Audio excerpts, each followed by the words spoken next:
Sir 1 minute sir. Sir ఇంజాన్ sir sir here sir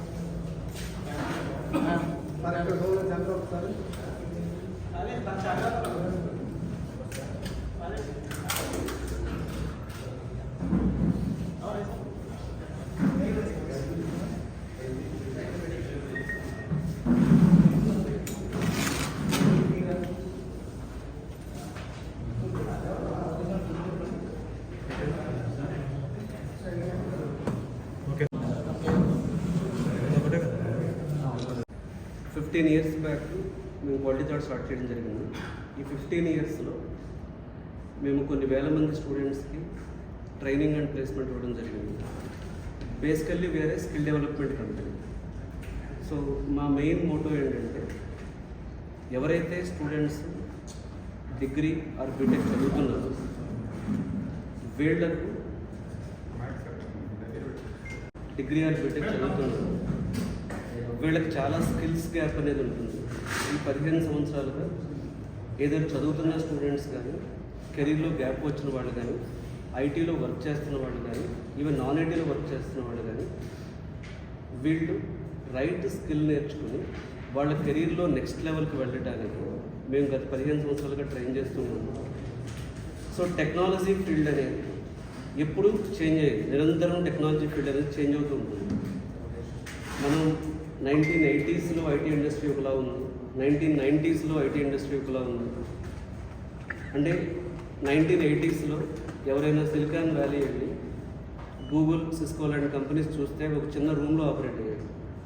ఆ స్థాయి నుంచి ఇవాళ కొన్ని $1 బిలియన్ కంపెనీగా ఎదగటానికి సో ఐటీ అప్లికేషన్స్ కానీ, ఐటీ ఇండస్ట్రీ యొక్క ప్రొడక్ట్స్ కానీ, ఐటీ బిజినెస్ యూజ్ కేసెస్ అనేవి ప్రపంచమంతా అంటే ఇండివిజువల్గా మనం వాడుతున్నాం మన మొబైల్ ఫోన్ కానీ, అప్లికేషన్స్ కానీ, ఎనీ బిజినెస్ ఇవాళ మీరు ఏ బిజినెస్ తీసుకున్నా గవర్నమెంట్ కానీ, బిజినెస్ కానీ, ఇండివిజువల్స్ కానీ, మన ప్రపంచంలో 3 రకాల ఎంటిటీస్ ఉంటాయి. గవర్నమెంట్స్ ఆపరేట్ అవుతుంటాయి వరల్డ్ అంతా, బిజినెస్ ఆపరేట్ అవుతుంటుంది, అలాగే ఇండివిజువల్స్ ఉంటారు. వీళ్ళు ముగ్గురు అది ఏ సెక్టార్ తీసుకున్నా సరే ఐటీ ఇండస్ట్రీ గ్రోత్ అనేది మనందరికీ తెలుసు. ఐటీ ఇండస్ట్రీ గ్రోత్ ఎలా వచ్చింది అంటే ఫస్ట్లో ఓన్లీ డెస్క్టాప్ అప్లికేషన్స్ అంటే కొన్ని లిమిటెడ్ ఒక కస్టమర్ ఇన్స్టాల్ చేసుకుని వర్క్ అయ్యే అప్లికేషన్స్ అనేవి ఆపరేట్ అయ్యాయి. అక్కడి నుంచి ప్రపంచమంతా వెబ్ అప్లికేషన్స్కి మూవ్ అయింది. అప్పట్లో చెప్పాలంటే ఐటీ ఇండస్ట్రీ ఫ్లాపీ డిస్క్లో బ్యాంకుల వాళ్ళు డేటా కలెక్ట్ చేసి ఫ్లాపీలను చోట తీసుకెళ్ళి ఆ తర్వాత నుంచి మనకి వెబ్ అప్లికేషన్స్ వచ్చినాయి. తర్వాత ఈఆర్పీస్ కానీ లేకపోతే డేటా మీద ఫోకస్ ఇంక్రీజ్ అవ్వడం కానీ, మొబైల్ యాప్స్, వెబ్ సర్వీసెస్ అని ఇప్పుడు ప్రపంచం అంతా మాట్లాడుతుంది. సో ట్రెండింగ్ టెక్నాలజీస్ అంటే మనకి ఇండస్ట్రీ రెవల్యూషన్ 4.0 ఏదైతే వచ్చిందో, సో ట్రెండింగ్ టెక్నాలజీస్లో most important generative AI, data science, cloud computing, cyber security, IoT, blockchain. So ఇలాంటి టెక్నాలజీస్ మీద కంపెనీస్ అన్నీ కూడా వాళ్ళ కస్టమర్స్కి బెటర్ ఎక్స్పీరియన్స్ ఇవ్వాలి, బెటర్ రిజల్ట్స్ ఇవ్వాలని చెప్పి ట్రై చేస్తుంది. ఇక్కడ నేను చెప్పాలనుకున్నది ఏంటంటే స్కిల్స్ అనేవి ఐటీలో ఎప్పుడు చేంజ్ అవుతుంది.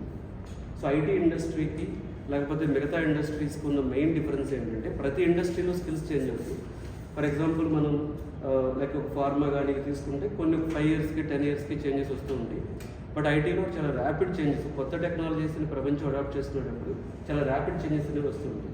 For example artificial intelligence ecosystem అంటే మనకి ఇప్పుడున్న ఇన్ఫ్రాస్ట్రక్చర్ కానీ, హార్డ్వేర్ కానీ, లేకపోతే ఇప్పుడున్న మ్యాన్ పవర్, వాటి యూజెస్ అన్నీ కూడా ఏఐ యొక్క రైజ్కి అంటే ఎంత ఏఐ గురించి ప్రపంచం మొత్తం మీరు జస్ట్ ఒక గూగుల్కి వెళ్ళి ఏఐ గురించి మాట్లాడి జస్ట్ ఏఐని టైప్ చేస్తే హ్యూజ్ ఫండింగ్ అంటే $1 బిలియన్ ఫండింగ్ ఏఐలోకి వస్తుందంటే దాని ఇండికేషన్ ఏంటంటే ఏఐ ప్రాజెక్ట్స్ అన్నీ కూడా ఫ్యూచర్లో చాలా యాక్సలరేట్ అవుతున్నాయి.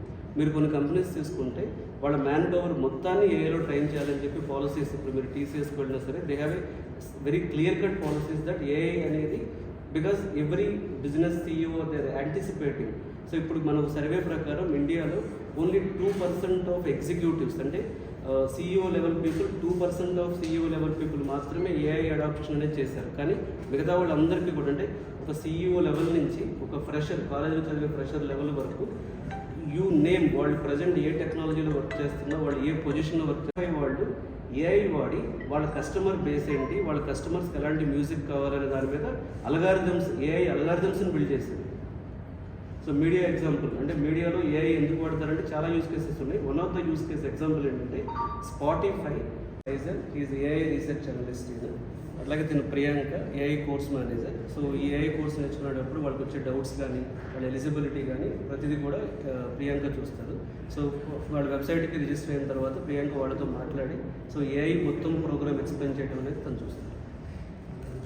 కానీ మాదాపూర్ లొకేషన్లో కానీ రాయొచ్చు. చేసుకోవాలి. దీనికి రిజిస్ట్రేషన్ అనేది లైక్ పర్టికులర్గా లేదు అండి. February 2 కాబట్టి ఈ మంత్ ఎండింగ్ వరకు ఓపెన్లో ఉంటుంది. సో ఇన్స్టెంట్గా రిజిస్టర్ చేసుకోవచ్చు అనమాట.